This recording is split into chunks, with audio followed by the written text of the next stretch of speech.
자, 어디 쉬셨나요? 자, 조합 부분을 볼 겁니다. 아마 조합은 여러분 내용이 많아가지고, 이 파트에서는 대표적인 것만 보고 자세한 것은 1월달에 이제 기본서 보면서 같이 정리를 할 거예요. 일단 조합의 종류는 세 가지가 있는데, 먼저 들어가기 전에 잠깐 한번 잡아들고 갈게요. 자, 우리 보통 조합이라고 해가지고, 우리 현재 공부하는 조합은 세 개 법에서 공부하거든요. 그 내용을 잠깐 한번 봐드리고 갈게요. 자, 보시면, 자, 일반적으로 우리 조합이라고 해서 나온 것 중에, 도계법에서 나오는 거 있죠? 우리 도시개발법에 뭐 있죠?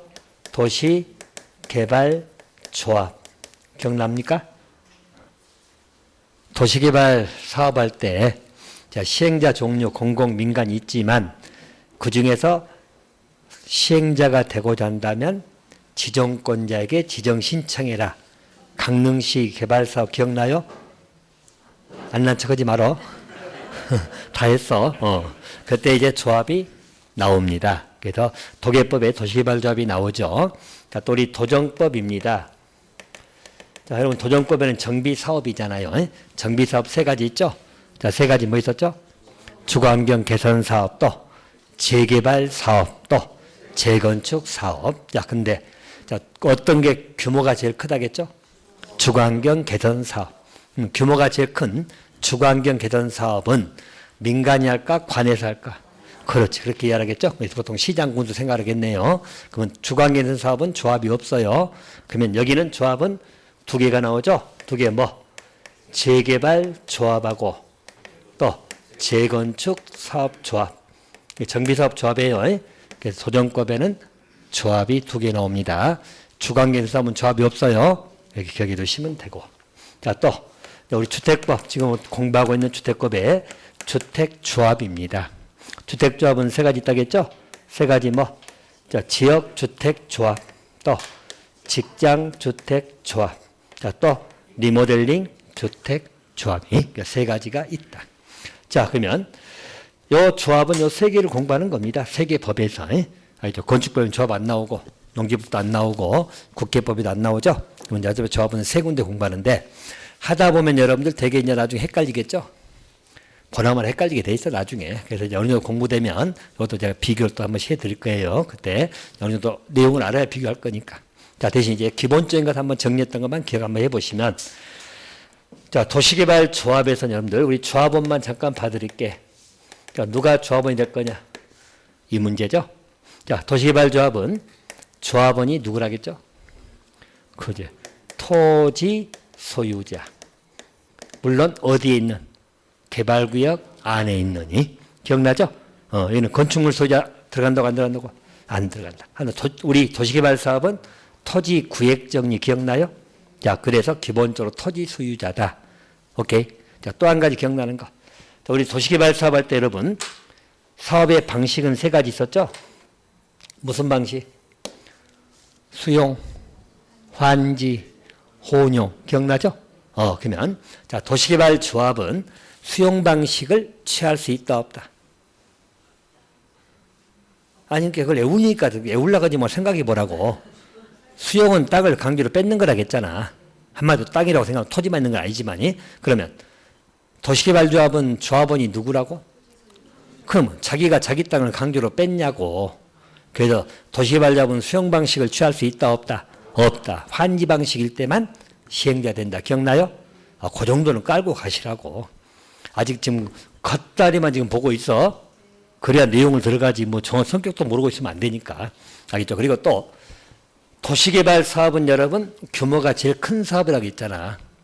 그죠? 그러면 조합인 도시개발 사업에서 시행자 중에 차지하는 비중은 굉장히 미미합니다. 알겠죠? 쉽게 말해서 규모가 큰 것을 도시개발조합이 다 알아서 혼자 할 수 있을까? 택도 없어. 좀 민간이잖아, 조합은. 그래서 다 못합니다. 그래서 보통 여러분 기억나요? 도시개발 사업은 규모가 굉장히 크다겠잖아, 이렇게. 굉장히 커. 그러면 규모가 크면은 하나 방식을 취하기가 어렵다겠죠? 혼용을 많이 한다겠잖아. 그러면 이쪽은 수용할 것이고, 여기는 환지할 것이고, 여기는 또 수용 환지할 것이고, 수용 이런 식으로 쪼갤 거 아니야, 예를 들어서. 규모 빨리 쪼개겠지만이, 쪼개. 그러면 조합이 차지하는 것은 어차피 수용 방식은 못 하잖아. 그죠? 환지만 있다. 우리 환지 계획 구역이 있을 거 아니야. 여기에서 조합이 시행자가 될 수도 있다는 것이야. 일부 구역에서. 알겠죠? 그것도 될 수 있는 것에 불과하지 다 하는 것도 아니에요. 알겠죠? 그래서 그 구역에서 쪼개서 하기 때문에 조합이 차지하는 비중은 작어. 그래서 우리 조기개발 사업은 시행자가 공공시행자도 종류도 많고 민간시행자도 많아요. 그 중에 하나에 불과해요. 조합이 차지하는 비중이 그렇게 크진 않아요. 알겠습니까? 그렇게 봐두시고. 자, 반면에 우리 도정법입니다. 자, 정비사업은 여러분 약간 입체적인 사업이라고 말씀드렸죠? 그죠? 기억나죠, 여러분들? 우리 정비 기반한테 극히 열악, 과도 밀집 기억나요? 또 열악, 밀집, 양호, 밀집 기억나죠? 그래서 기본적으로 노후 불량 건축물 허물고 새로 짓는 게 기본이라고 이야기해서 물론 다는 아니지만 기본은 그렇게 잡아두시라고요. 그러면 입체적이기 때문에 일반적으로 여기 조합원은 누가 조합원이 되죠? 토지 등 소유자. 또 재건축도 토지 등 소유자. 물론 그 구역 안에 있어야 돼요. 자, 대신 토지 등 소유자라는 것은 법에서 정한 말이라겠죠? 도정법에서 정한 말이야. 그러면 재개발에서 말하는 토지 등 소유자하고 재건축에서 말하는 토지 등 소유자가 다르다겠죠? 자, 우리 재개발 사업에서 토지 등 소유자는 누굴 말한다고? 토지 또는 건축물 소유자 또는 지상권자. 오케이. 자, 재건축 사업에서 토지 등 소유자는 건축물하고 토지, 같이 갖고 있는 사람. 지상권자 안 들어가고. 기억나죠? 그러니까 내용은 틀리다. 그러면 토지 등 소유자가 조합원이 되는 거예요. 됐나요? 자, 그리고 주택조합은 이제 지역, 직장, 리모델링 볼 거예요. 자, 일단 요 세 개 조합 중에서 여러분 딱 볼 때 양이 어디가 제일 많을 것 같아? 일단 요 세 개나 되잖아. 양이 많겠죠? 여기도 두 개니까 양이 많겠죠? 양이 제일 작은 게 도시개발조합이야. 양이 제일 슬림하고, 알겠죠? 양이 많아. 그리고 어차피 여기 도정법에서 재개발 재건축조합 문제도 무조건 한 문제 나와요. 알겠죠? 여기도 한 문제 무조건 나와. 주택조합도. 도시개발조합은 한 문제 나올 때도 있고 안 나올 때도 있고 양이 좀 작기 때문에. 제 말 알겠습니까? 조합 문제는 항상 잘 나옵니다. 그럼 이제 조합 문제는 보나마나 이제 담기상이 많아. 조합에 우리 조합원 자격은 기본이고 또 조합에 임원들도 공부해야 되고 또 설립 과정도 공부해야 되고 알겠죠? 그래서 여러 가지 내용들 다 외우셔야 돼. 특히 설립 과정에서 뭐 동의 요건도 다 외워야 되고 외울 것이 좀 많이 있어. 알겠죠? 처음에 좀 조합 공부하려면 빡빡하긴 해. 근데 한두 번만 외워놓으면 뻔한 거니까 그 다음부터는 좀 수월해요. 어차피 외우긴 외워야 돼. 자, 일단 여기도 우리 조합원에 관한 것만 먼저 정리를 하고 할 거예요. 자, 보시면 자, 우리 지역조합 보이죠? 자, 우리 지역조합입니다. 일단 조합원 요건 나와 있죠? 자, 지역조합은 어디 나왔죠? 자, 일단 지역에 거주하는 주민들이에요. 얼마 이상? 6개월 이상. 자, 그리고 자, 무주택 세대주이거나 또는 85제곱미터 이하 한 채를 소유한 세대주. 알죠? 간단히 말하면 집 없는 사람들이 모여가지고 조합을 결성하는 거예요. 자, 왜 조합을 결성한다? 위에 써놨죠? 주택을 마련할 목적이야. 알죠? 자기 집 만들어 가는 거야, 쉽게 말해서. 그죠? 그냥 간단히 하면 그 지역에 거주하는 얼마 이상 거주? 6개월 이상. 알죠? 자, 누가 조합이 된다고? 무주택 세대주. 자, 물론 85에 한 채 소유한 세대주도 가능합니다. 알겠죠? 그럼 그 자들이 모여가지고 조합을 결성하는 거야. 그럼 여러분이 보통 보는 주택조합은 거의 다 지역조합이야. 알겠죠? 여러분 지조합 부르고 그럼 보통 주택조 간판 걸린 거 보면 거의 지역조합이라고 생각하시면 돼. 왜 그런가는 볼까요? 자, 직장조합은 뭐냐면 자, 우리 직장조합은 동일 직장 근로한 근로자들이야. 같은 직장에 있는 근로자들이야. 조건 똑같아. 뭐 무주택 세대주이거나 집 없거나 또는 85에 한 채 소유한 세대주죠. 이 자들이 모여가지고 직장조합을 결성할 수 있거든. 역시 목적은 뭐야? 집 만들려고. 까지는 알겠어요? 근데 직장조합은 많이 있을까? 있긴 있겠지. 근데 동일 직장 근로자들이 모여서 조합 만들어서 집 만들자? 언제 잘릴 줄 알아. 그죠? 우리 직장이라는 건 뭐 평생 직장 노숙 뿐더러 그래서 우리가 그렇게 흔하게 볼 수 있는 건 아니에요. 그건 이해됩니까? 그래서 직장조합도 있긴 있다. 이렇게 봐두시면 돼. 자, 그리고 요 두 개는 우리 지역하고 직장조합은 목적이 뭐라고? 주택을 마련하려고 하는 거야. 단지 지역조합은 그 지역에 거주하는 주민들이고 직장조합은 그 직장에 같이 근로하는 근로자들이 만든 거다. 됐나요? 조건은 기본적으로 무주택 세대주예요. 세대원 안 돼. 세대주 또는 85의 한 채 소유한 세대주인 이 자들이 모여가지고 조합을 결성하는 거다. 그렇게 생각하시면 돼요. 됐나요? 자, 대신 리모델링 조합은 아주 성격이 다릅니다. 자, 리모델링 조합은 리모델링 하고자 하는 거니까 누가 하겠죠? 소유자들이 모이는 거예요. 소유자. 자, 보통 리모델링 공동주택 소유자. 자, 복리시설 소유자도 가능합니다. 유치원 같은 것도 리모델링 할 수 있잖아. 그죠? 그래서 복리시설 소유자도 가능합니다. 소유자들이 모이는 거야. 알겠죠? 소유자들이. 자, 왜 한다? 리모델링 하려고. 그래서 차이점이 여러분 생각해 보세요. 일반적으로 우리 지역하고 직장조합이 보통 논의의 초점이 되거든. 자, 이유는 간단해요. 자, 보시면 일반적으로 우리 지역과 직장조합은 목적이 뭐예요? 주택을 마련하고자 하는 거잖아. 그래서 여러분이 구별점에서 항상 기억할 것은 자, 보통 지역과 직장조합은 주택을 마련하기 때문에 여기는 주택을 건설하고 또 조합원에게 우선 공급해야 될 거 아니야. 요 문제가 항상 나오는 거야. 알겠죠? 그럼 주택법의 핵심이잖아. 건설, 공급이. 그래서 주택을 건설하고 그리고 공급. 근데 리모델링 조합은 건설, 공급이 나와 안 나와? 나올 일이 없지. 리모델링 하고자 하는 거니까. 여기 주택 건설의 문제가 안 나와요. 그래서 이제 앞으로 이제 모든 논의가 지역과 직장조합 가지고 논의한다고 생각하시면 돼요. 리모델링은 약간 예외라고 생각하시면 돼. 근데 리모델링 조합도 여러분 혹시 보셨나요? 있긴 있어. 알겠죠? 엊그제 제가 천안 들리니까 거기 앞에도 바로 리모델링 조합 이번에 한다고 법적 결의한다고 붙여놨더라고. 보통 근데 생각해봐요. 리모델링 할 때 내가 내 아파트 리모델링 한다면 어찌죠? 내가 알아서 하면 되지. 그렇잖아. 내 아파트 내가 리모델링 하려면 내가 알아서 업체 맡겨가지고 하면 되잖아. 근데 이제 조합을 결성하는 경우는 단지 전체가 들어갈 때. 알겠죠? 그럴 때 이제 조합 결성해서 할 수도 있어. 무슨 말인지 알겠죠? 할 수도 있고. 물론 안 할 수도 있고. 그건 소유자들 모여서 하기 나름이야.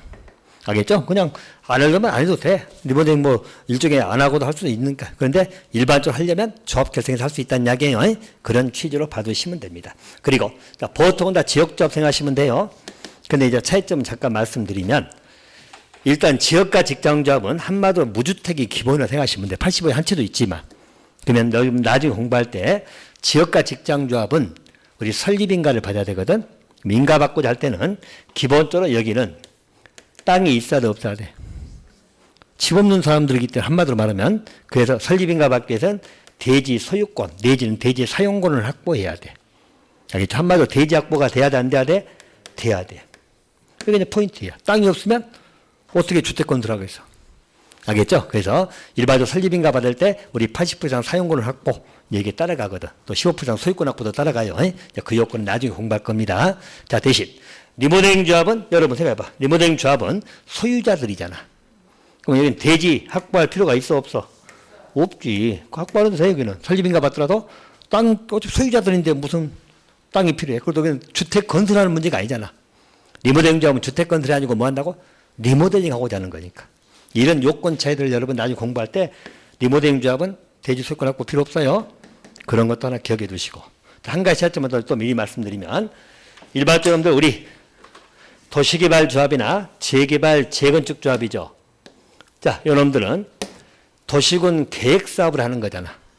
그죠? 도시개발 사업이나 정비 사업은 도시군 계획 사업이죠. 그럼 이 조합은 기본적 성격 여러분 여기는 법인입니다. 법인. 알겠죠?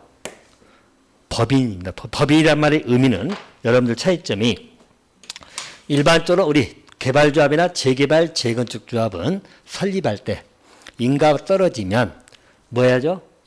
등기해야 돼, 안 해야 돼? 등기를 해야지. 설립 등기해야 됩니다. 법인은 등기해야 돼. 됐나요? 자, 또 일반적으로 우리 조합의 회칙이라고 생각하면 돼. 회칙이 있어야 되겠죠? 그것을 여기는 뭐라고 그러죠? 정관이라고 불러. 알죠? 정관. 그래서 개발조합이나 재개발 재건축 조합은 일반적으로 도시군 계획 사업을 하는 공공성이 강한 사업을 하는 거기에 시행자가 될 수 있는 자들이잖아. 그래서 이 자들은 보통 법인으로 구성되고, 법인이란 말은 뭐죠? 등기를 해야 돼. 알죠? 설립인가 떠서 끝난 게 아니라 설립 등기까지 돼야 돼. 그래야지 성립이 되는 거예요. 그리고 거기 해측을 뭐라 본다고? 정관. 근데 자, 우리 주택조합이야. 자, 주택조합은 여러분 주택건설 사업을 하는 거잖아. 그럼 주택건설 사업은 아까 얘기했죠? 여기는 도시군계획사업이라고? 아니라고? 아니라고. 도시군계획사업보다는 공공성이 약하다겠죠? 공공성이 아주 없진 않아. 근데 약하다. 극단적으로 표현하면 집 없는 사람들이 모여가지고 내 집 만들려고 하는 거야. 제가 극단적이라는 말 썼어. 극단적으로 표현하면 주택건설 사업은 뭐라고? 집 없는 사람이 모여가지고 내 집을 만들려고 하는 거다. 내 집 만들니까 공공성은 떨어질 거 아니야. 그러잖아. 우리가 개발이나 재개발 이런 것은 나만을 위해서 하는 건 아니지만 일반적 주택건설 사업은 거기보다는 공공성이 약하다는 이야기예요. 그래서 이 조합은 기본적으로 성격 자체가 법인이 아닙니다. 자, 법인이 아니란 말은 우리 설립할 때 여기는 인가만 받으면 끝나. 등기 절차가 있다 없다?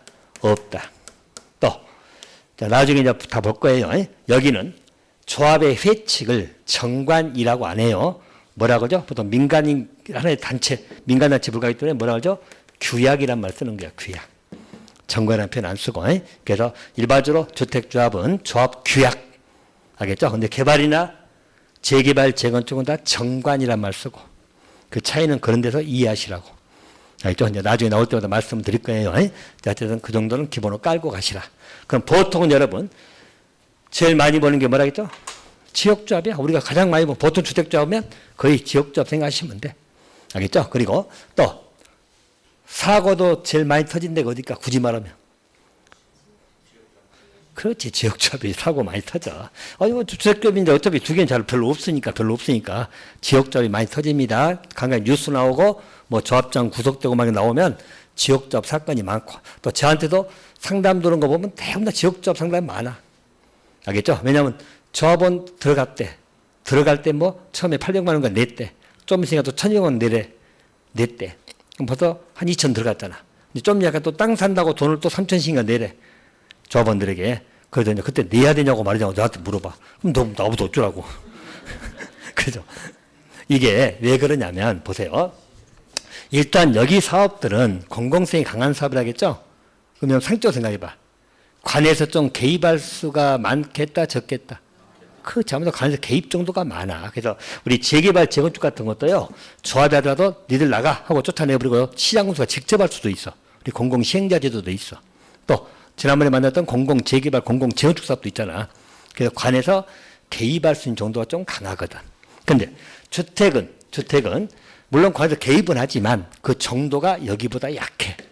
알겠죠? 한마디로 집 없는 사람이 주민들이 집 없으니까 모아서 집 만들겠다는 이야기잖아. 그래서 개입의 정도가 좀 약하다고 생각하시면 돼. 이해됩니까? 그래서 좀 더 사고 터질 확률이 더 많아.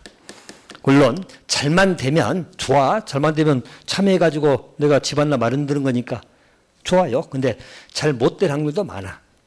알겠죠? 그래서 괜히 잘못 들어가면 어찌죠?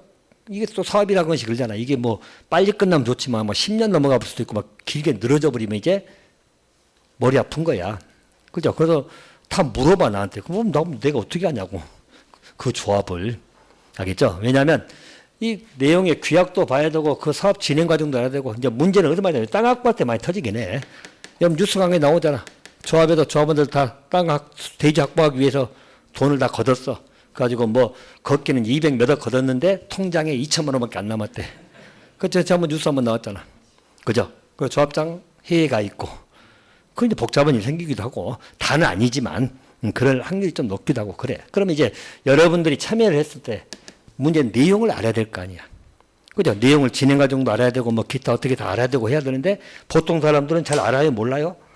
몰라. 꼭 들어가고 보면 보나마나 그래. 주변에서 좋다고 하니까, 그래? 하고 따라가. 내용을 파악을 못 해. 절차가 어떻게 진행되고 있고, 뭐 하는지를 잘 몰라. 알겠죠? 또, 알려면 직접 가서 조합장도 만나고 막 해서 자꾸 물어보게 하는데 본인이 잘 모르니까 가도 그냥 그 사무실 직원하고 이야기하다가 좋다고 하니까 그리고 언제 들어가요? 예 하고 들어가고 나와. 근데 공사가 또 그때 못 들어가고 막 그러잖아. 알겠죠? 그러니까 끌려가는 경향이 많아. 돈만 내놓고. 그리고 본인은 몰라서 발만 구르고 있어. 가지고 나중에 3천 더 내야 돼요 말이야. 그럼 2천 들어가 있는데 어쩔 거야 그러면. 알겠죠? 포기하든지. 물론 이제 그 돈 나중에 반환받더라도 공사 끝나고는 나오겠지. 그리고 또 일정비를 까지고 나오니까 다는 못 받을 것이고. 그럼 이제 본인이 선택해야 되거든. 그래서 저는 물어볼 때마다 그래. 만약에 여기 들어가려면, 물론 이제 잘 하는 데 같으면 상관없어. 믿고 가도 상관없으니까. 근데 찜찜하면, 가서 여러분 조합장에 가서 간단해 어렵지도 않아. 내가 주체가 되고 참여하면 사기당할 일은 없잖아. 사기쳐도 내가 사기치면 되지. 내막을 제일 잘하니까 임원이 돼야지. 그래도 어느 정도 사업 진척도나 기타 현재 어느 단계에 가고 그 어떤 해결 문제도 좀 알 수 있고 그러잖아요. 근데 일반 참여만 해가지고 모르고 돈만 자기 돈을 넣고 끌려가는 경향이 많아. 그리고 본인은 몰라서 발만 구르고 있어. 알겠죠? 물어보면 이제 그 조합 규약도 알아야 되고 내용도 알아야 될 거 아니에요. 그죠? 근데 대부분 사람들이 그게 판단을 잘 못해. 그냥 끌려가면서 발만 굴려.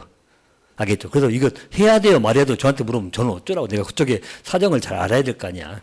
그죠? 제일 알려면 임원에서 하라고. 그래서 실제 그런 경우 많이 있어요. 우리 중개사들이 그래도 아무래도 전문가들이잖아. 그래서 보통 30명씩 구성 짜가지고 지역조합 구성해가지고 다 합니다. 알겠죠? 그래서 그렇게 하는 데도 많이 있고 그래. 그러니까 그렇게 참여를 하면 최소한 본인이 사기당할 일은 없잖아. 이해됩니까? 아니면 그냥 참여했으면 그냥 믿고 가든지 어차피 내 복이다. 만약에 뭔 일 터지면 길어지든 뭐든 내 복이다. 어쩔 수 없이 그냥 감사하고 가려면 가고. 이해됩니까? 그러려면 많이 알아야 돼. 사업 진행 과정 기타 등등 어떻게 진행되고 뭐 어떤 단계고 뭐 지금 뭐 어떻게 하고 공사가 언제다 몇 년 걸리고 또 어느 정도 알아야 돼. 물론 그것도 계획이라는 것은 좀 틀어질 수 있잖아. 알겠죠? 그래서 이제 그런 것도 잘 알고 해야 돼요. 무슨 말인지 알겠어요? 근데 아무래도 좀 위험들 좀 있긴 해. 뉴스가 많이 나오면 주로 많이 나와 이쪽이. 그렇게 생각하시면 돼. 자, 일단 요 정도 보시고요. 자, 설립 과정은 일단 요것만 간단하게 제가 하고 나중에 본 수업 들어갈 때 절차를 꼼꼼하게 봐야 돼요. 일단 조합이 되기 위해서는 조합원 모집 과정이 있어야 되겠죠. 조합원이 있어야 조합될 거니까. 알겠죠? 조합원 모집을 할 겁니다. 자, 물론 이제 그 전에 조합 만들자고 발기인들이 구성되고 해요. 자, 그래서 조합원 모집을 할 거다. 자, 기본만 먼저 잡습니다. 자, 조합원 모집할 때는 일단 원칙이 우리 시군구장한테 신고하고, 그럼 뭘 하죠? 공개 모집. 이게 원칙입니다. 물론 예외적으로 신고 안 하고 선착순을 하는 경우도 있어. 근데 예외고, 원칙은 조합원 모집 어떻게 한다고? 신고하고 공개 모집. 됐죠? 일단 기억해 놓으세요. 조합원 모집이 되면 이제 창립청이 열겠죠? 이 사람들 임원도 뽑고 규약도 작성하고, 알겠죠? 주택자문 규약이란 말 써 정관이란 말 안 쓰고 규약도 작성한다. 그렇게 받으시면 돼. 자, 그리고 나서 설립인가를 받아야 돼요. 알겠죠? 인가 누가 받죠? 시군구장. 등기는 필요 없다겠어. 알겠죠? 우리 개발이나 정비조합은 다 등기 들어가지만 이건 등기 안 나옵니다. 그래서 일반적으로 인가를 받으면 돼. 그럼 인가 받을 때 필요한 요건들이 있겠죠? 이제 그 요건들도 나중에 공부할 겁니다. 이제 서류도 공부해야 되고. 알겠죠? 어쨌든 인가 받으면 된다. 그럼 조합은 설립된다.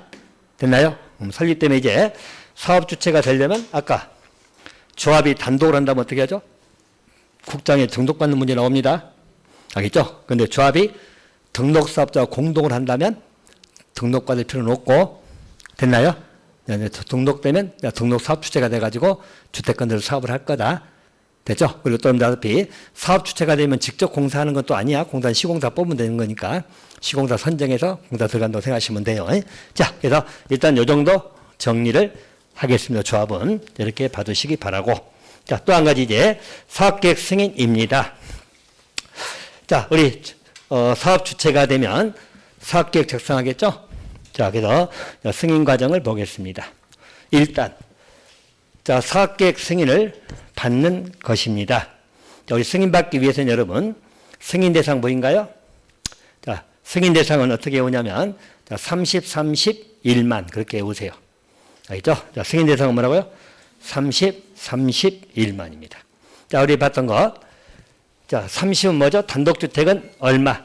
35 이상. 공동주택은 30세대 이상. 대지조성사업은 1만 이상입니다.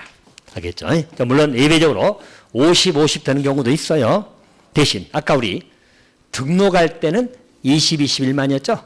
그것은 연간이라고 이야기해서 자, 여기는 뭐냐면 연간이 아니고 한 번에 지을 때 그렇죠? 한 번에 공사할 때 그 이야기예요. 그래서 단독주택은 35 이상을 지어야 사업계획 승인 대상이 되는 거예요. 공동주택이면 30세대 이상, 대지조성사업이면 1만 이상. 그럴 때 사업계획 승인 대상이 되는 것이에요. 그래서 제가 예를 들어놨죠. 자, 만약에 갑이라는 사람이 단독주택을 29개를 지어. 그러면 사업계획 승인 대상이 돼, 안 돼? 안 돼. 그때는 주택법이 적용되지 않습니다. 알겠죠? 사업계획 승인을 받아야지 주택건설 사업이 들어갈 거 아니야. 29개 지으면 주택권 적용 안 받아. 그럼 뭘 받는다? 건축 허가 대상이 됩니다. 건축법이 적용되는 것이다. 알겠습니까? 그럼 최소한도 우리가 사업계획 승인 받으려면 단독주택을 35 이상을 건설해야 돼. 그럼 29개를 지으면 주택법 문제가 아니고 뭘로 간다고? 건축법. 건축 허가 문제로 넘어가는 거야. 그러면 한번 생각해봐. 우리 건축 허가하고 사업계획 승인 생각해봐. 다시 말하면 우리 건축 행위하고 주택건설 사업이잖아. 그러면 규모가 어디가 더 크다? 그렇지. 주택이 더 크죠. 이게 주택건설은 사업이란 말 쓰잖아. 건축은 건축 사업이라 그래. 건축 행위라고 그래. 행위라고 하잖아. 어디가 더 규모가 커? 주택건설 사업이 규모가 더 크다. 이해됩니까? 그래서 사업계획성이 더 크다. 최소한 30 이상은 돼야 되니까. 그게 못 미치면 사업계획 승인 못 받아. 사업계획 승인 못 받으면 주택건설 사업을 못 하는 거야. 그러면 그때는 뭘로 간다고? 건축 허가 문제로 넘어가. 이해됩니까? 그렇게 정도 봐두세요. 그래서 여러분 좀 이따 이제 차이점이 막 나올 거예요. 그래서 우리 주택 사업이 더 크다. 그 정도로만 잡아두시면 됩니다. 자, 그래서 기본적으로 사업계획 승인 받으면 얼마 이상? 31만 이상. 됐나요? 자, 물론 예외적으로 50, 50도 있긴 해요. 그건 예외이고 기본적으로 30 기억해 놓으세요. 하나 잡아두시면 되겠고. 자, 두 번째입니다. 자, 승인권자 보이죠? 자, 여러분 보세요.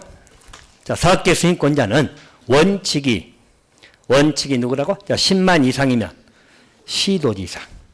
대도시장은 따라갑니다. 대도시장 끼워준다고 생각하면 돼.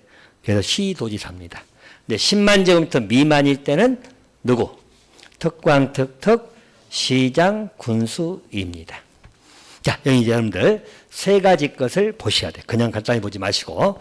자, 일반적으로 규모에 관한 문제거든. 자, 원칙입니다. 주택건설 사업은 원칙이 10만 이상이면 누구라고? 시도지사야. 우리 시도지사는 누굴 말해? 시도는 누굴 말해? 특별시장, 광역시장, 특별자치시장 세종. 처음에 다 했잖아요. 여러분들 그거 놓치지 말라고. 우리 첫 시간에 했던 것들 잊어버리면 안 돼. 그죠? 또 제주 특별자치도지사, 그리고 누구? 팔도도지사. 합해서 말할 때 뭐라고? 시도지사. 됐나요? 시도지사는 누굴 말한다고? 특강특특 도지사. 전국에 몇 분 계신다고?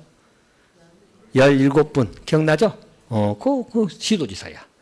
그럼 여러분 딱 여기서 한번 생각해봐. 우리 특강특특은 우리 특별시장, 광역시장, 특자시장, 특자도지사잖아.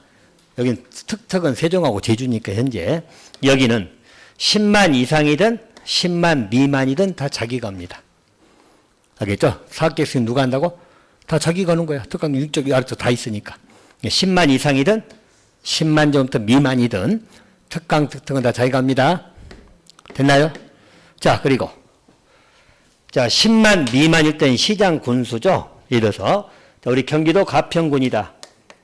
자, 가평군에서 주택건설 사업을 하는데 면적이 8만 제곱미터야. 알겠죠? 면적이. 그러면 사업계획 승인은 누가 한다? 가평군수. 오케이? 근데 만약 면적이 15만 제곱미터야. 그러면 누가 승인권자다? 경기도지사. 이해됩니까? 그래서 시장 군수가 하고 10만 넘어갈 때는 도지사. 시나구는 도소속이잖아. 이게 소속관계 놓치지 말라고. 특강특특은 대신 상관없어.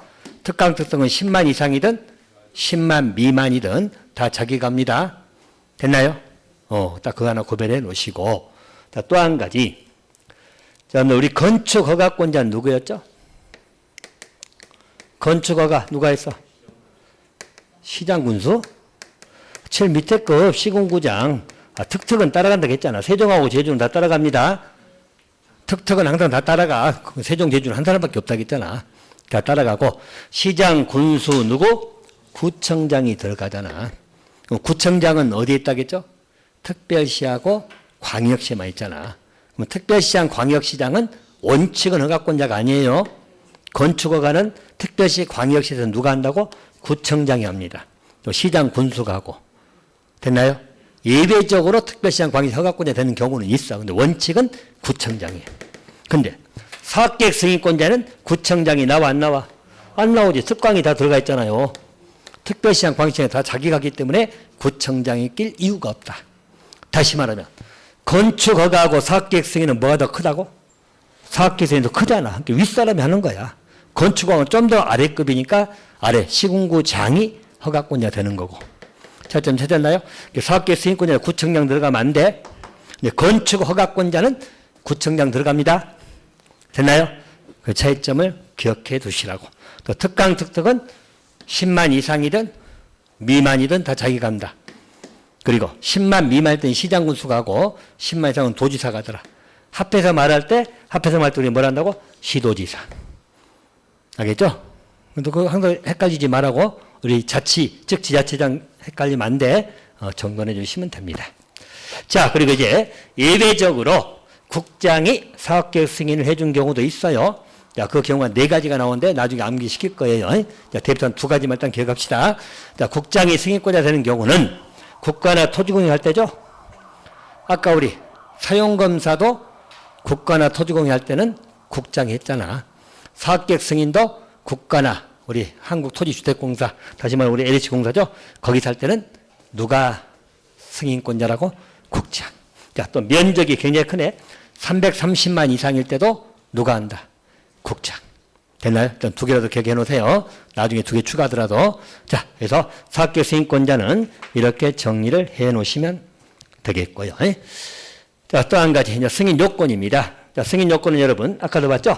우리 건축허가 할 때도 땅이 있어야 돼, 없어야 돼? 있어야지.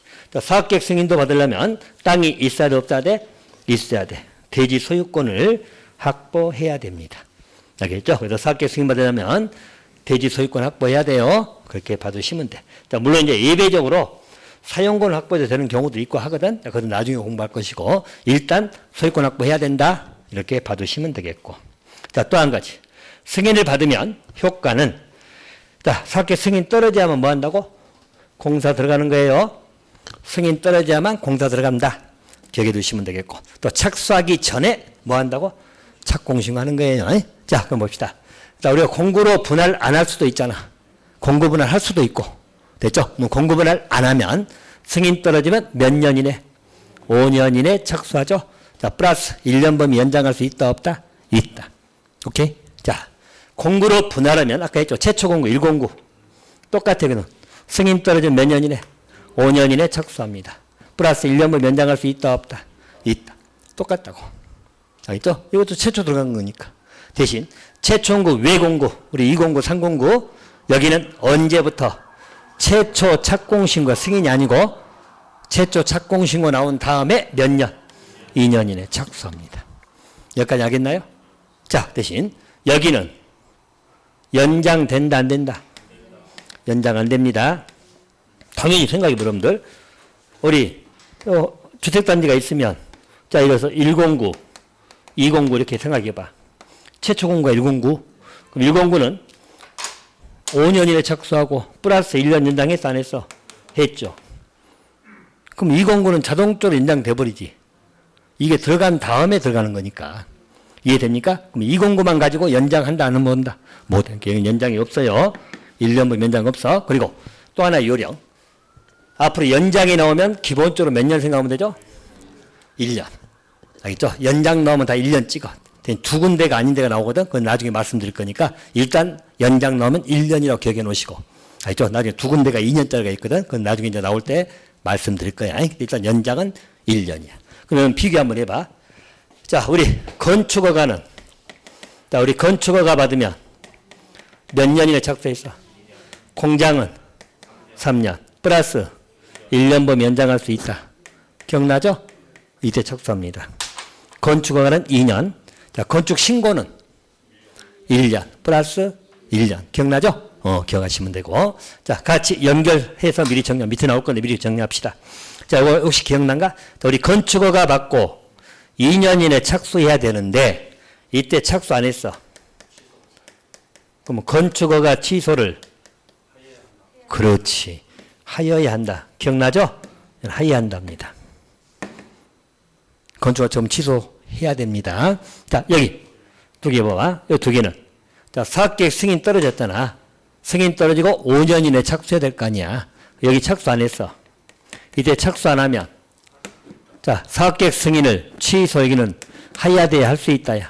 할 수 있답니다. 미리 비교. 바로 밑에서 볼 겁니다. 여기는 취소할 수 있다야. 오케이? 자, 사업계획 승인은 5년 이내 착수 안 하면 사업계획 승인 처분을 취소할 수 있다. 근데 건축 허가는 2년에 착수 안 하면 취소를 하여야 한다. 꼭 비교하세요. 자, 또 하나 조심할 것. 자, 요놈입니다. 자, 최초 공고 외공구잖아.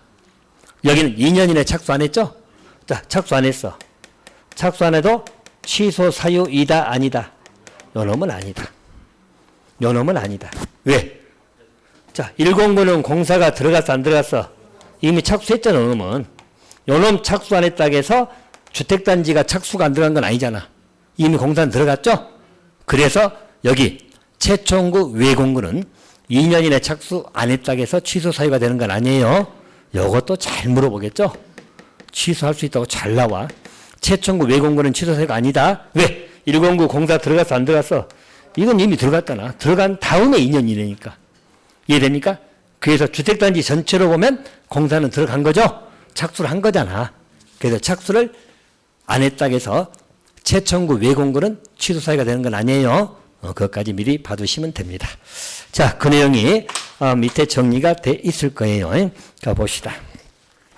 자, 승인 취소 사유 보이죠? 자, 보시면 자, 승인 취소는 여기는 해야 된다, 할 수 있다야. 할 수 있다. 됐죠? 할 수 있다. 자, 그래서 거기 5년 이내 착수 안 하면 승인 취소는 해야 된다, 할 수 있다. 자, 우리 건축법에서는 하여야 한다. 구별해서 보시라고요. 대신 최초공구 외공구는 제외죠. 요놈은 착수 안 해도 취소 사유도 아니다. 아니다. 꼭 구별해서 봐두시고. 자, 또 한 가지는 대지 소유권 확보했는데 소유권 상실돼 버렸어. 말 그대로 경매로 넘어가 버렸어. 소유권 사라지면 사업계획 승인 취소를 할 수 있다. 됐죠? 자, 또 공사 완료 불가능 보이죠? 공사 완료가 불가능해졌어. 이때도 사업계획 승인 취소를 할 수 있다. 됐나요? 사유 세 가지 그렇게 잡아두시면 되겠습니다. 자, 우리 건설 사업에 관한 것은 이렇게 해서 정리를 마치도록 할 거예요. 자, 주택 공급으로 들어가도록 하겠습니다. 자, 주택 공급은 거기 분양가 상한제 보이죠? 자, 일단 여기는 내용은 세세한 부분들은 나중에 보충하더라도 개념에 일단 취중해서 보시란 이야기입니다. 자, 일단 분양가 상한제로 가는 것은요, 그 대상 지역이 나오죠? 대상 지역입니다. 자, 우리 분양가 상한제는 공공택지에는 분양가 상한제가 다 적용됩니다. 자, 아까 공공택지가 뭐 있었죠? 자, 두 가지 개념이 오르겠죠. 공공택지면 공공사업, 공동주택이 건설되는 땅, 용지. 그걸 뭘 한다고? 공공택지. 공공택지는 다 분양가 상한제 적용됩니다. 알겠죠? 물론 분양가 상한제는 공동주택에서 이야기야. 공공택지는 어차피 공동주택이 건설되잖아. 그래서 분양가 상한제가 적용될 것이고, 자, 공공택지 외택지입니다. 외택지는 보통 우리나라 편의상 민간택지란 말 써. 여기는 분양가 상한제가 적용되려면 어쩌죠? 국장이 뭐 해야 돼? 지정을 해줘야 돼. 지정이. 그래서 자, 여러분들 우리나라에 이렇게 있다면 자, 우리 공공택지들이 몇 군데 있을 거 아니야. 그죠? 자, 우리 공공택지는 여기에 건설되는 우리 공동주택은 다 분양가 상한제가 적용됩니다. 여기는 국장이 지정할 필요가 없어. 알겠죠? 아까 공공택지가 뭐라고? 공공사업에 의해서 공동주택이 건설되는 용지. 알겠죠? 그럼 그 공공택지는 다 분양가 상한제가 적용됩니다. 그럼 나머지 공공택지 외택지는 다 나머지가 민간택지잖아. 여기는 네 군데만 있다면 예를 들어서 나머지 다 민간이죠? 그럼 여기는 분양가 상한제가 적용되려면 국장이 지정을 해야 돼, 안 해야 돼? 그 국장이 지정을 해야 돼. 지정한 곳. 여기서 건설되는 공동주택은 분양가 상한제가 적용되는 것이에요. 됐나요? 그럼 국장이 지정할 때 요건이 있겠어, 없겠어? 다 지정 기준이 있어. 그래서 나중에 외울 거예요, 여러분들이. 뭐 10 이상이 3거, 20하고 막 외울 거거든. 그 숫자 외우는 건 1월달 시킬 거니까 일단은 공택지, 외택지는 국장이 지정한 곳이 분양가 상한제가 적용된다. 공공택지는 다 적용된다. 됐나요? 국장 지정할 필요 없어. 그렇게 잡아두시고. 그리고 일단 공공택지나 공택지에서 분양가 상한제가 적용되려면 분양 가격을 공시하도록 돼 있어. 한마디로 이제 분양가를 공시를 시키거든. 자, 누가 하냐면 공공택지에서는 사업 주체가 공시하고 공택지 외택지에서 국장이 지정한 곳이죠. 여기 누가 공시하고 시군구장이 분양 가격을 공시해. 그럼 이때 분양 가격이라고 하는 것은 대표적인 뭐냐면요. 택지비하고 건축비를 합한 거야. 하면 땅값하고 건축비죠. 합한 것을 공시하도록 돼 있어. 그러면 우리 분양가 상한제 의미가 이거거든. 자, 일반적으로 여기서 공시를 해버렸죠. 그러면 공시된 분양 가격, 이 공시된 분양 가격이 상한선이 된 거야. 그래서 그 이하로만 공급해라. 알겠죠? 그게 이제 분양가 상한제예요. 다시 말하면, 자, 이렇게 이해하시면 돼요, 여러분들. 자, 우리가 아파트 단지만 여러분 제일 이해하기 편하게 아파트 지을 거 아니야. 그죠? 그러면 옛날에는 분양가 뻥튀기라고 그런 게 많이 했거든. 예를 들어서 여기 아파트 지은데 택지비 뭐 건축비 다 해가지고 예를 들어서 30억 들어갔다고 생각해봐. 예를 들어서 30억 들어갔어. 근데 여기를 100억 들어갔다고 튀겨버려. 그럼 이 들어가는 가격이 100억이 들어가 버리면 여기 아파트 분양할 때 가격이 오르겠어, 안 오르겠어? 당연히 오르지. 100억 들어갔으니까 비싼 게 돼버렸잖아. 실은 얼마 들어갔는데? 30억 들어갔는데 뻥튀기해서 100억 들어갔다고 해버리면 이 가격이 다 오르고 집값 오를 것이고 집가도 오를 것이고 주변 쪽도 올라 전부 다 상승하는 효과가 나와버려요. 알겠습니까? 그래서 그걸 차단하겠다는 것이 분양가 상한제예요. 그러면 이렇게 지 마음대로 뻥튀기 하지 말아라. 아예 가격을 뭐 하겠다? 공시를 시켜버린 거예요. 알겠죠? 그럼 이제 가격 계산할 때 택지비, 건축비 있는 세부적 내용 들어가면 또 막 나눠지거든? 알겠죠? 그래서 그 가격을 빼가지고 애당초 공시를 해버려. 그럼 이때 공시한 가격이 상한선이 돼버려. 그럼 그 가격 이하로만 공급해라. 알겠죠? 한마디로 이렇게 집값 상승해서 불로소득 얻는 걸 차단하고자 있는 제도. 한마디로 투기 목적을 타잔하고자는 것이 분양가 상한제 생각하시면 돼. 의미는 알겠습니까? 그래서 아예 가격 공시해가지고 그 공시된 가격이 상한선이야. 그 가격 이하로만 공급해라. 됐나요? 그렇게 의미를 가지세요. 그리고 어디에 적용된다고? 공공택지는 국장이 지정 안 해도 다 적용돼. 알겠죠? 공공택지에 건설된 공동주택은 전부 다 분양가 상한제 적용됩니다. 또 공동택지 외택지는 국장이 지정한 곳에 적용됩니다. 알겠죠? 그러면 그때 분양가를 공시한다고 해서 자, 공공택지에서 누가 공시한다고? 사업 주체가. 공택지 외택지 국장이 지정한 곳은 시군구장이 공시하더라. 됐나요? 그럼 이때 분양 가격이라고 하는 한마디로 말하면 뭐라고? 택지비하고 건축비를 합한 거다.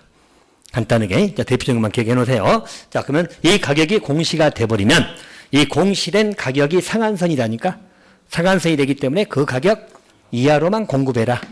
알겠죠? 그렇게 묶어버린 것이 분양가 상한제다. 자, 개념 잡았나요? 그렇게 개념을 잡아두시기 바랍니다.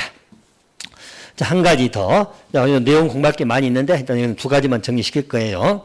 자, 우리 분양가 상한제가 적용되지 않는 것 보이죠? 자, 거기 교재도 나와 있고 분양가 상한제가 적용이 안 되는 겁니다. 자, 그래서 여러분들 여기에 우리 작년까지, 작년 후반부 되기 전까지는 세 가지였어서 세 가지. 세 가지에서 그때 이렇게 외웠거든. 도, 경, 관. 알겠죠? 근데 이제 그 이후에 하나씩 개정되면서 지금은 4개, 5개, 6개.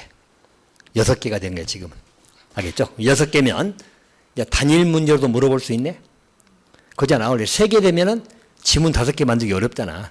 그죠? 근데 6개 되기 때문에 이제 단일 문제로 나올 수도 있어. 현재는 분양가 상한제가 적용이 안 되는 것은 6개예요. 6개. 자, 먼저 대표적인 도경감부터 보면 아까 도는 이야기했죠? 도시형 생활주택은 분양가 상한제가 적용된다고 적용이 안 된다고? 적용이 안 돼. 도시형 생활주택이나마나 뭐 규모 자체도 그렇게 크지도 않기 때문에 여기는 적용되지 않습니다. 아파트보다는 규모가 적잖아. 알겠죠? 그래서 적용되지 않습니다. 또 경제 자유구역에서 건설되는 우리 공동주택이야. 어차피 공동주택에만 분양가 상한제가 있어. 단독주택에는 분양가 상한제가 없어. 알겠습니까? 그래서 경제 자유구역에서 건설 공급되는 공동주택. 자, 또 관광특구에서 건설 공급되는 공동주택이야. 근데 여기 이제 조건이 붙어. 이 조건 가지고 지문 많이 만들었어. 자, 관광특구에 있는 몇 층 이상? 50층 이상이거나예요. 또는 높이가 얼마? 150m 이상이 공동주택이야. 이때는 분양가 상한제가 적용된다, 안 된다? 안 된다. 자, 여기 여러분들 헷갈리는 게 건축법에서 초고층 건축물 배웠죠? 초고층이 뭐였어? 50층 이상이거나 200m 이상이잖아. 그죠? 근데 여기는 200m야? 150m야? 그렇지. 그러니까 요것 때문에 헷갈리라고 자꾸 숫자 가지고 물어보긴 했어. 자, 이런 것은 분양가 상한제 적용 안 됩니다. 예를 들어서 여러분, 자, 우리 지문상에서 우리 관광특구인데, 자, 여기서 건설되는 공동주택이야. 근데 아파트 생각하시면 돼. 근데 이 공동주택이 48층이야. 48층. 자, 높이가 140m야. 분양가 상한제 적용돼? 적용이 안 돼? 적용 안 돼? 적용돼? 적용이 안 돼? 되지. 근데 높이가 160m야. 48층인데. 적용돼? 안 돼? 안 돼. 이상이 되면 적용이 안 된다니까?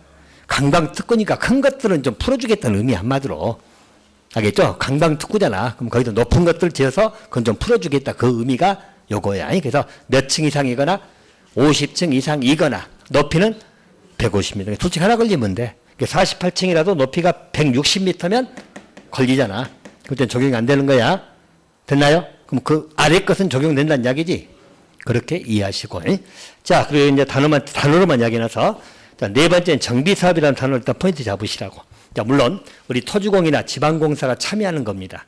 알겠죠? 정비사업이나 소규모 주택 정비사업이라고 나오죠? 한마디로 포인트 정비사업 잡으시라고.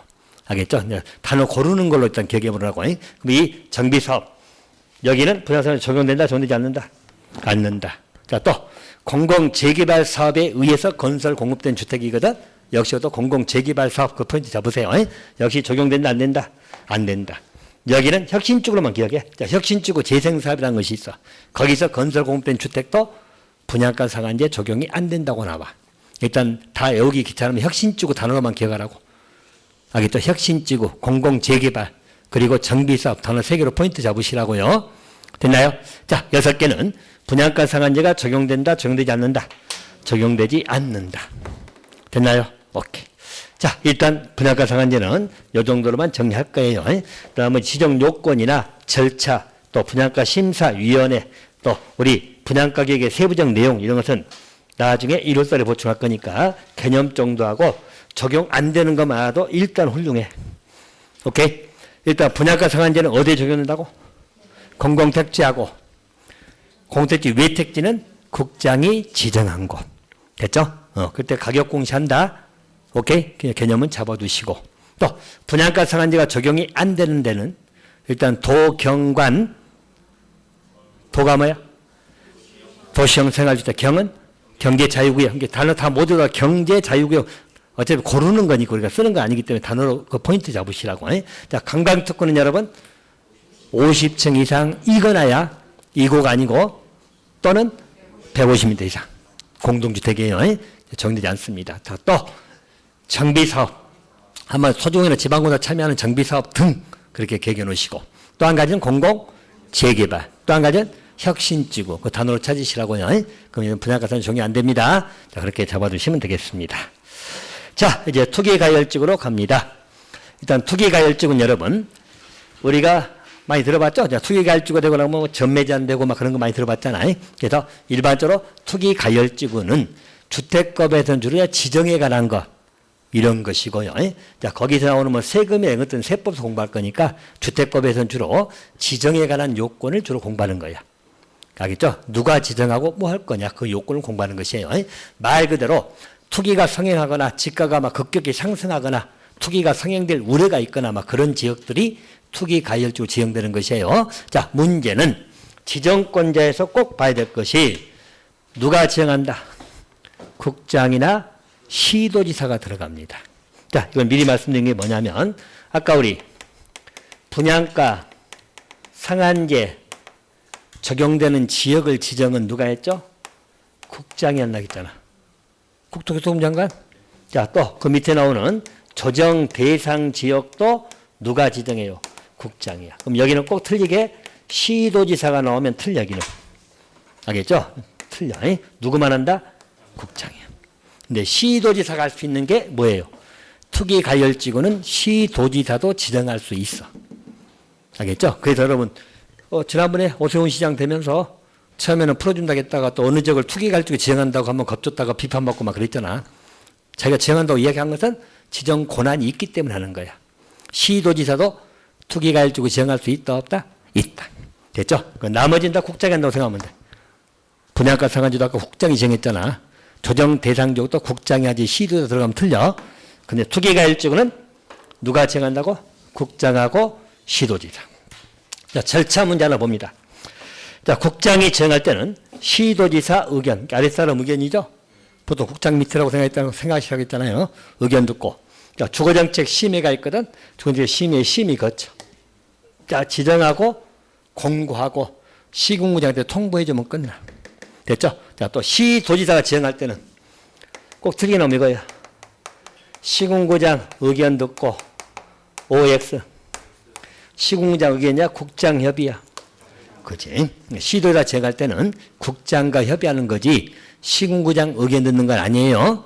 꼭 틀리게 잘 나오니까 그렇게 봐두시고. 자, 그리고 나서 심의 거쳐서 지정, 공고, 통보하면 되는 것이에요. 알겠죠? 절차는 이렇게 봐두시면 되겠고요. 자, 또 한 가지 여러분들 잘 물어본 질문지 한 가지가 이제 지정 요건은 여러분 암기 나중에 시킬 거예요. 지정 요건 8가지 자유 암기는 1월달에 꼭 할 것이고 일단 여기는 지정 기간이 따로 규정이 있다 없다. 자, 투기가열지구 지정하면서 5년간 지정한다. 3년간 지정한다. 이런 건 마저 틀려. 규정이 있다 없다. 없다. 지정기간 규정 없어요. 투기가열지구는 5년, 3년 그런 기간 규정이 없어. 단지 뭐 할 뿐이다. 반기마다 재검토할 뿐입니다. 알겠죠? 재검토. 자, 반기는 여러분 뭐죠? 6개월. 이것도 1년인데 개정됐죠? 우리 작년에 개정돼서 이제 반기마다로 바뀌었어. 알겠죠? 재검토한단 말이 뭔 말이야? 지금 투기가열지구 지정했어. 6개월마다 재검토하는 거야. 그 여전히 투기가 성행되고 있으면 계속 가는 거고 다 해제가 됐다 싶으면 투기도 이루어지지 않고 안정됐다 싶으면 그때 해제시키는 거야. 재검토할 뿐이지 지정기간이 따로 있다 없다? 없다. 시험 잘 나오지 지문에. 투기가열지구는 5년 지정기간을 두고 있다. 뭐 3년 두고 있다. 다 틀려. 기간 규정 없습니다. 단지 언제마다 재검토한다. 반기마다. 그렇게만 기억해 놓으시면 되겠다. 자, 투기가열지구 이 정도만 정리하고 갑니다. 나머지 내용이나 기타는 세서 볼 거예요. 자, 또 한 가지. 조정 대상 지역입니다. 자, 조정 대상 지역도 보통 우리가 과열적이나 위축적이거든. 그런데 지정을 하는 것인데, 자, 조정 대상 지역은 누가 지정한다 했죠? 국장. 시도에 들어가면 돼, 안 돼? 안 돼. 알겠죠? 들어가면 안 됩니다. 꼭 시도에서 틀리게 잘 나와요. 조정 대상 지역은 누가 정한다고? 국장. 자, 그러면 똑같아. 시도에서 의견 듣고 주거정책 심의 거쳐서 지정, 공고, 통보하면 끝나는 것이에요. 자, 마찬가지로 조정 대상 지역도 지정기간 따로 규정이 있다 없다? 없다. 여기도 몇 년 규정 없어. 똑같이 투기할도 똑같이 언제마다 재검토한다. 반기마다 재검토. 두 개는 딱 일치가 됐어요. 자, 이게 먼저 들어와서 반기마다 나왔었고 투기가열지구는 1년마다 했었거든. 이거 개정돼가지고 둘 다 똑같이 반기마다. 됐나요?